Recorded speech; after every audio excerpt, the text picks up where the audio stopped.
అందరికీ నమస్కారం. నేను మీ హోతా పద్మినీదేవిని. నేను మీకు వినిపించబోతున్న కథ నిధి చాలా సుఖమా. ఈ కథ నా సబ్స్క్రైబర్ల కోసం రాశాను. విని మీ అభిప్రాయం నాకు తెలియచేస్తారుగా.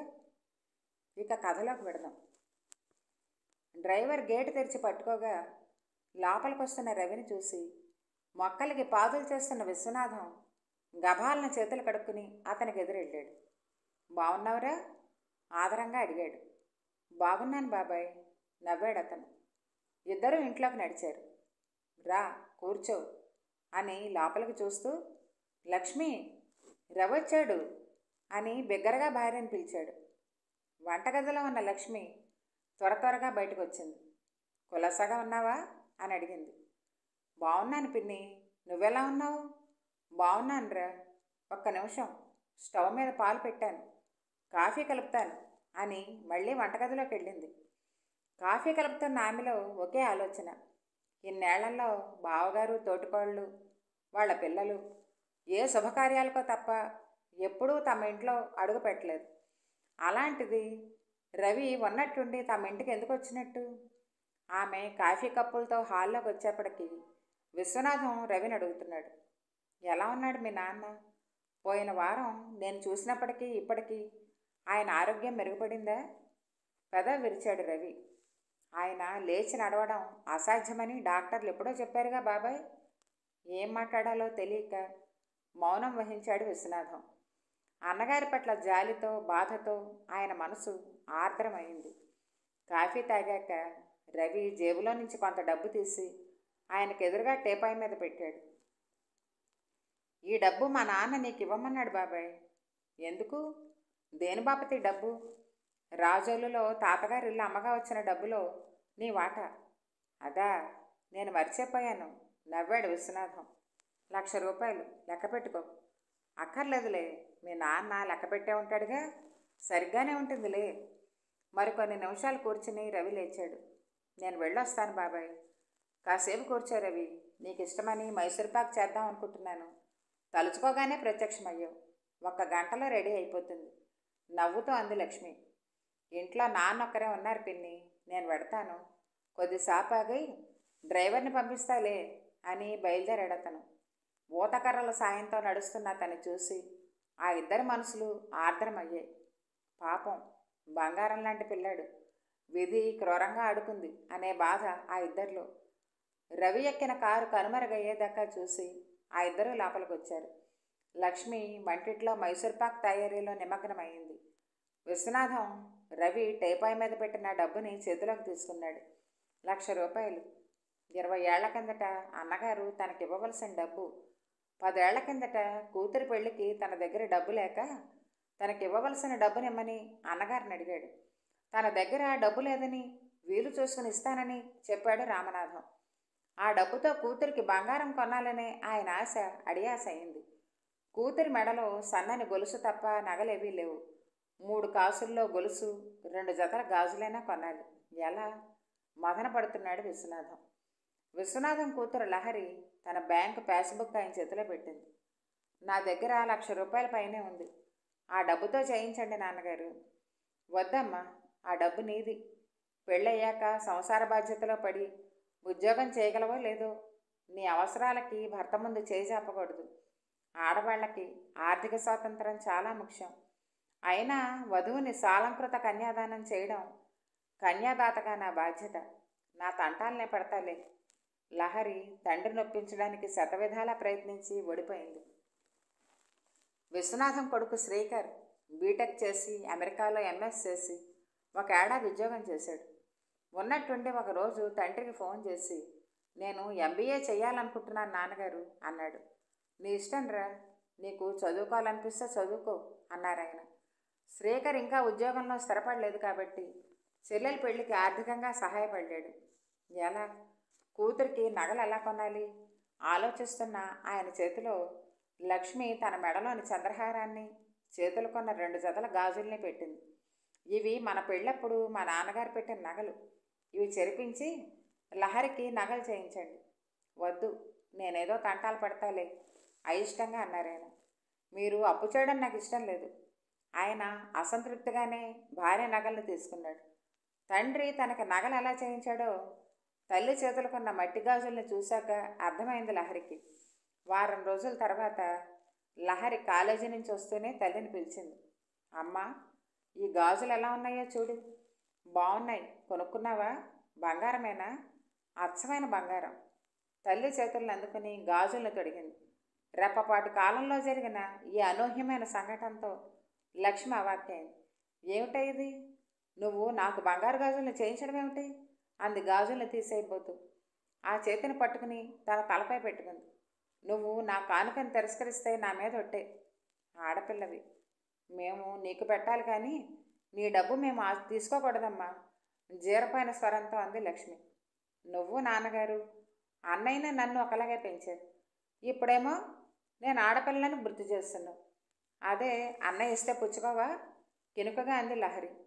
అది కాదమ్మా. ఆవిడ ఇంకేమీ మాట్లాడలేకపోయింది. తన స్నేహితురాలు అన్నపూర్ణ గుర్తొచ్చింది. ఆవిడకి 2 కూతుళ్ళు. భర్త చనిపోయాక తనకు వచ్చే పెన్షన్లో 2 కూతుళ్ళని చదివించింది. 2 అమ్మాయిలు ఉద్యోగం చేస్తున్నారు ఇప్పుడు. తల్లి రంగు వెలిసిపోయిన చీరలు కట్టుకుంటున్నా పట్టించుకోరట. ఎంతసేపు వాళ్ళ డ్రెస్సులు, వాళ్ళ షోకులను. కూతుళ్ళంతా స్వార్థపరిలో చెప్పి వాపోతూ ఉంటుంది ఆవిడ. తన కూతురి మనసు బంగారం. అమ్మా నాన్నలంటే దానికి అమితమైన ప్రేమ అని మురిసిపోయింది ఆవిడ. తనకి కూతురు బంగారు గాజులను చేయించిన విషయాన్ని భర్తతో చెప్పింది ఆవిడ. ఎందుకు తీసుకున్నావు? దానికే ఇచ్చేలేపోయావా? విశ్వనాథన్ నొచ్చుకున్నాడు. అది ఒట్టి పెట్టుకుందండి. పెళ్లి హడావుడు అయ్యాక మెల్లిగా నచ్చ చెప్పిచ్చేయి. నేను అలాగే అనుకుంటున్నాను అంది ఆవిడ. విశ్వనాథం కూతురు పెళ్లి ప్రయత్నాలు మొదలుపెట్టాడు. కానీ అవేవి కనీసం పెళ్లి చూపుల వరకైనా రాలేదు. మధ్యవర్తుల ద్వారా మగపెళ్లివారి గొంతమ్మ కోరికలను విన్న ఆయన తల తిరిగిపోసాగింది. అమ్మాయి అందంగా ఉండాలి, ఉద్యోగస్తురాలే ఉండాలి, కట్నం ఎంత ఇస్తారని అడిగేవాళ్ళు కొందరు, పెళ్ళి గ్రాండ్గా చెయ్యండి, అత్తగారికి ఆడబడిచికి లాంఛనాలు ఏమిస్తారని అడిగేవాళ్ళు ఇంకొందరు. తన తాహతకు మించి ఖర్చు పెట్టి అప్పుల పాలవడం ఆయన అభిమతం కాదు. ఆయన తోటి టీచర్లు ఇంటి దగ్గర ట్యూషన్స్ చెప్పి డబ్బు సంపాదించేవారు. విశ్వనాథం గారు పేద విద్యార్థులకు మాత్రమే ట్యూషన్ చెప్పేవారు, అది ఉచితంగా. అన్ని దానాల్లోకి విద్యాదానం గొప్పదని నమ్మేవాడు ఆయన. లహరి ఎంఎస్సి పూర్తి చేసి ఊళ్ళోనే ఒక జూనియర్ కాలేజీలో లెక్చరర్గా పనిచేస్తోంది. తండ్రి ఆశయాల అడుగుజాడల్లో నడుస్తూ ఆమె కూడా కొందరు విద్యార్థులకి సైన్స్ పాఠాలను బోధించేది. ప్రస్తుతం విశ్వనాథం గారిని వేధిస్తున్న సమస్య కూతురి పెళ్ళి. చూద్దాం, అందరూ డబ్బే ప్రధానం అనుకునేవాళ్లే ఉండరు అనుకునేవాడు ఆయన.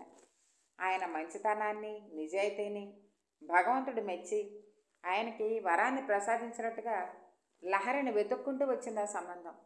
ఒక ఆదివారం ఉదయం విశ్వనాథం గారు వీధి వరండాలో కూర్చుని దినపత్రిక చదువుతుండగా గేటు తీసిన శబ్దం విని తలెత్తి చూశారు. గేటు తీసుకుని లోపలికొచ్చిన ఆ యువకుడు వరండా మెట్లు ఎక్కుతుండడం గమనించి దినపత్రిక మడిచి పక్కన పెట్టాడు. ఆ యువకుడు వినమ్రంగా చేతులు జోడించాడు. నమస్కారం మాస్టారు. ఆయన ప్రతి నమస్కారం చేస్తూ మీరు అన్నారు అర్ధోక్తిలో ఆగిపోయి. నేను శివతేజనండి, మీ స్టూడెంట్ని. ఆయన 2 క్షణాలు కళ్ళు మూసుకున్నారు. ఆయన జ్ఞాపకాల అరల్లో శివతేజ పేరు నిక్షిప్తమై ఉంది. అతన్ని గుర్తుపట్టిన భావం ఆయన ముఖంలో గోచరించింది. క్లాసులో ఎప్పుడూ ఫస్ట్ మార్కులు వచ్చే శివతేజవు కదూ. చాలా రోజులైంది నిన్ను చూసి, అందుకే గుర్తుపట్టలేకపోయాను. ఆయన అక్కడున్న కుర్చీని ముందుకు లాగారు. రా కూర్చో. శివతేజ తన చేతిలో ఉన్న ఫ్రూట్ బాస్కెట్ని ఆయనకు అందించి ఆయనకి పాదాభివందనం చేశాడు. అరెరే, ఎందుకు ఇవన్నీ? వారించబోయాడు విశ్వనాథం. పెద్దవాళ్ల దగ్గరికి వెళ్ళేటప్పుడు ఉత్తి చేతులతో వెళ్ళకూడదని మా అమ్మగారు చెప్పారు అని క్షణం ఆగి, మిమ్మల్ని చూసి చాలా ఏళ్ళైంది మాస్టారు. మా నాన్నగారు ఉద్యోగంలో బదిలీల దృష్ట్యా చాలా ఊళ్ళు తిరిగాం. మిమ్మల్ని చూడాలనే కోరిక ఇన్నాళ్లకు తీరింది. నువ్వేం చేస్తున్నావు తేజ? ఉద్యోగమా బిజినెస్సా అడిగాడు ఆయన. నేను సివిల్స్లో ర్యాంక్ సాధించి ఐఏఎస్కు సెలెక్ట్ అయ్యానండి. పశ్చిమ గోదావరి జిల్లా సబ్ కలెక్టర్గా పనిచేస్తున్నాను. విశ్వనాథం గారి ముఖం సంతోషంతో దీప్తివంతమైంది. చాలా సంతోషంగా ఉంది. నా దగ్గర చదువుకున్న విద్యార్థి ఐఏఎస్ ఆఫీసర్ అయినందుకు.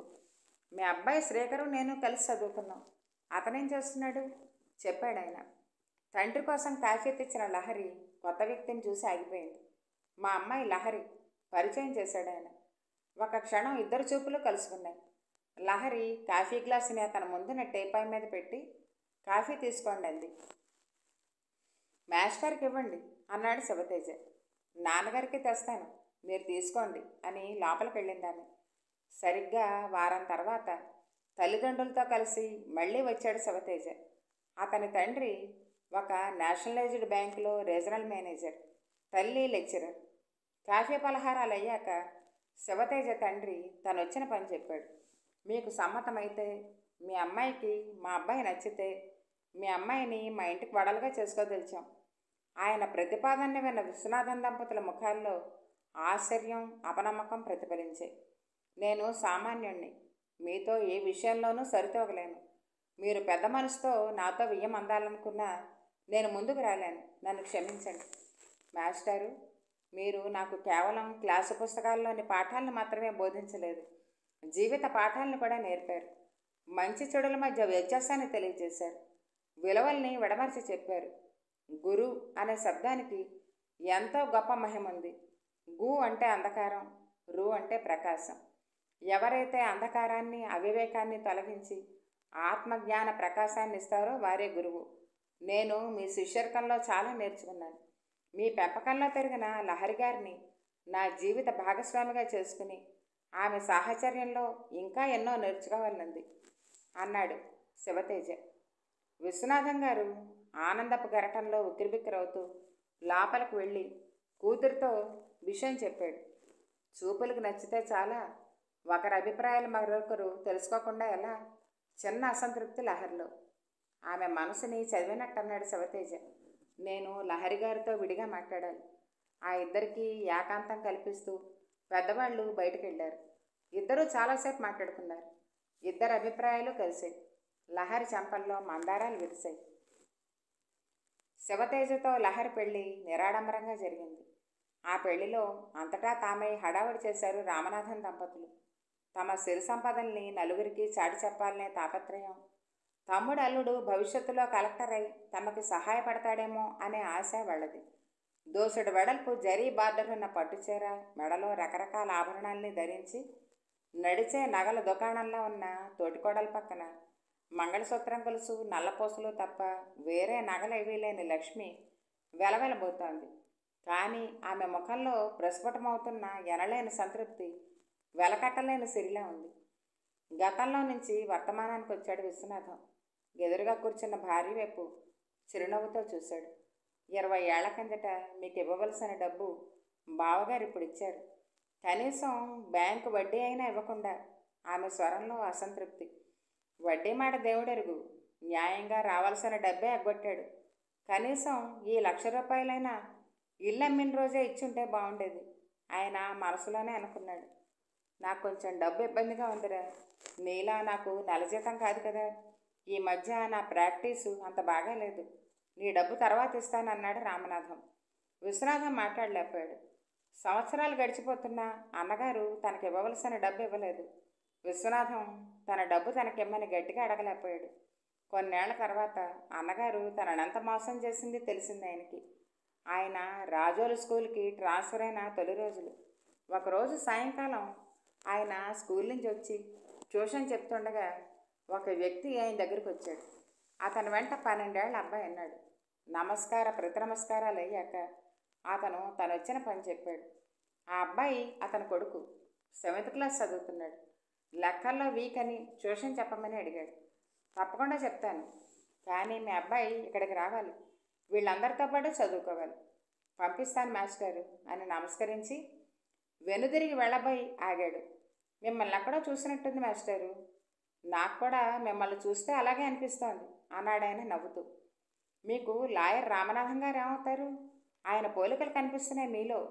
మా అన్నగారు. చాలా సంతోషం మాస్టారు. మీ స్థలం కొన్న వ్యక్తిని నేనే. అవును, మీరు గుర్తొచ్చారు. మిమ్మల్ని రిజిస్ట్రేషన్ రోజు చూశాను.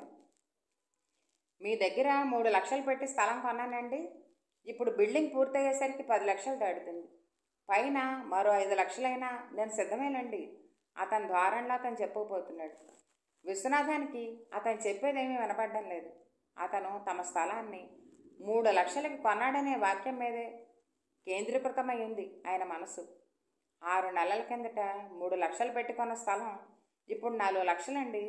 ఇళ్ల స్థలాల ధరలు విపరీతంగా పెరిగిపోతున్నాయి కదండి. మోసం, దగ, వంచన. ఆయన మనసు ఆక్రోశిస్తోంది. అన్నగారు తనని మోసం చేశాడు. న్యాయంగా తనకి రావాల్సిన డబ్బు ఇవ్వలేదు సరికదా. కూలిపోతున్న ఆ పాతింటిని పడగొట్టడానికి, స్థలం చదును చేసి కొలతలు తీయడానికి 20,000 ఖర్చయిందని ఖర్చులో తన వాటా 10,000 తన దగ్గర వసూలు చేశాడు. ఆయన తనలో చెలరేగే భావ సంఘర్షణని అదుపులో పెట్టుకోవడానికి చాలా కష్టపడాల్సి వచ్చింది. 20 ఏళ్లుగా ఆయన గుండెల్లో నిక్షిప్తమై ఉన్న ఆ రహస్యాన్ని భార్యకు చెప్పలేదు ఆయన. భార్య దృష్టిలో అన్నగారు చులకన కావడం ఆయనకి ఇష్టం లేదు. కానీ ఆయనకి అర్థం కానిది ఒకటే, ఈ చివరి దశలోనైనా అన్నగారిలో పరివర్తన రాలేదేమిటని. ఆయన దీర్ఘంగా నిట్టూర్చి అన్నాడు, పాపం అన్నయ్యని చూస్తే జాలేస్తుంది లక్ష్మి. లాయర్గా 2 చేతులా సంపాదించాడు. సంపాదించిన డబ్బుని తన తెలివితేటలతో రెట్టింపు చేశాడు. కానీ కోట్లు విలువైన ఆస్తున్నా ఏం సుఖం. అవునండి పాపం అంది లక్ష్మి కళ్ళు చెమరుస్తుండగా. ఆ ఇద్దరికి 2 ఏళ్ల కిందట రామనాథం కుటుంబంలో చోటు చేసుకున్న విషాదం గుర్తొచ్చింది. అమెరికాలో స్థిరపడిన పెద్ద కొడుకు కుటుంబం స్వదేశానికి వచ్చారని కుటుంబ సమేతంగా ఇన్నోవా కారులో తిరుపతి దైవ దర్శనానికి బయలుదేరాడు రామనాథం. కారుని వెనక నుంచి లారీ ఢీకొట్టి పెద్ద కొడుకు, కోడలు, పిల్లలు అక్కడికక్కడే చనిపోయారు. రామనాథం భార్య తీవ్ర గాయాలతో హాస్పిటల్లో చికిత్స పొందుతూ మరణించింది. రామనాథం వెన్నెముకకి బలమైన గాయం తగిలి 2 కాళ్ళు చచ్చుబడి మంచం పట్టాడు. రెండో కొడుకు రవి కాలు నుజ్జునుజ్జవడంతో ఆపరేషన్ చేసి మోకాల వరకు తొలగించారు డాక్టర్లు. రవికి ఎలాగో అలా పెళ్లి చేయాలని ఎన్ని ప్రయత్నాలు చేసినా ఏదీ కలిసి రావడం లేదుట. అన్నయ్య పైకి ధైర్యాన్ని నటిస్తున్నాడే తప్ప లోపల ఎంత కుమిలిపోతున్నాడో నాకు తెలుసు. మనకి భగవంతుడు సిరి సంపదలు ఇవ్వకపోయినా మనశ్శాంతినిచ్చాడు. ఉన్నదానితో తృప్తిపడే స్వభావం మంది. చాలామందిలా శ్రీకర్ తన మూలాల్ని మర్చిపోలేదు. అమెరికాలో ఉద్యోగం చేస్తున్న చాలామంది అబ్బాయిల్లా తల్లిదండ్రుల్ని మర్చిపోయి తన స్వార్థం తను చూసుకోలేదు. వాడికి మనమంటే అంతులేని ప్రేమ. మన కోసం ఇల్లు కట్టించాడు. మన అదృష్టం కొద్దీ కోడలు కూడా గుణవంతురాలు. మనని తల్లిదండ్రుల కంటే ఎక్కువగా అభిమానిస్తుంది. 2 ఏళ్లలో వాళ్ళు ఇండియాకు వచ్చేస్తున్నారు. మనమంతా కలిసి సంతోషంగా జీవిస్తాం. ఇంకా లహరి గురించి ఆలోచించే పనే లేదు. దాన్ని గుండెల్లో పెట్టుకుని చూసే భర్త దొరికాడు. నా దృష్టిలో నిజాయితీని మించిన ఆస్తి లేదు, సంతృప్తిని మించిన సంపద లేదు. అందుకే మనం మన దగ్గర లేనిదాని గురించి చింతించలేదు. ఉన్నదానితో తృప్తిగా సంతోషంగా బతికాం. అవునండి అంది లక్ష్మి. పిల్లల్ని తలుచుకున్న ఆమె మాతృహృదయం ఆనందంతో ఉప్పొంగింది. అమ్మగారు, బట్టలన్నీ తీసి మడత పెట్టేశాను, నేను వెళ్ళొస్తాను చెప్పింది మా ఊళ్ళమ్మ, ఆ ఇంట్లో పనిచేసే మనిషి. అలాగే వెళ్ళిరా అంది లక్ష్మి. ఒక్క నిమిషం ఆగమ్మా అని విశ్వనాథం ఆ డబ్బులో నుంచి 10,000 లెక్కపెట్టి లక్ష్మి చేతికి ఇచ్చాడు. ఆమెకి ఇవ్వమని సైగ చేస్తూ, మీ అమ్మాయి పెళ్ళికి 10,000 అప్పడిగావు కదమ్మా. ఈ డబ్బు నేను నీకు అప్పుగా ఇవ్వడం లేదు. నువ్వు నాకు తిరిగి ఇవ్వక్కర్లేదు. సార్ సంతోషంతో సంభ్రమంతో తలమునకలైన మా ఊళ్ళమ్మ ఏం మాట్లాడాలో తెలియక తలగొక్కుంది. తను చెప్పినది ఆమెకి అర్థం కాలేదేమోనని మళ్ళీ చెప్పాడు విశ్వనాథం. ఈ డబ్బు నేను మీ అమ్మాయి పెళ్ళికి అప్పుగా ఇవ్వడం లేదు, బహుమతిగా ఇస్తున్నాను. మా ఊళ్ళమ్మ ముఖంలో ఆనందం, కృతజ్ఞత ముప్పిరి కొనగా ఆ దంపతులకి దండం పెట్టి వెళ్ళింది. మనం బతకడానికి ఖర్చు పెట్టుకునే డబ్బు నా దృష్టిలో నిరర్థకం లక్ష్మి. కష్టాల్లో ఉన్న వ్యక్తిని ఆదుకోవడానికి ఖర్చు పెట్టే డబ్బుకే సార్థకత దక్కేది అన్నాడు విశ్వనాథం. లక్ష్మి అభినందిస్తున్నట్టు ఆయన చేతిని తన చేతిలోకి తీసుకుంది. ఇంతటితో ఈ కథ సమాప్తం. మళ్ళీ మరో కథతో మీ ముందుకు వస్తాను. అంతవరకు సెలవు. అందరికీ నమస్కారం.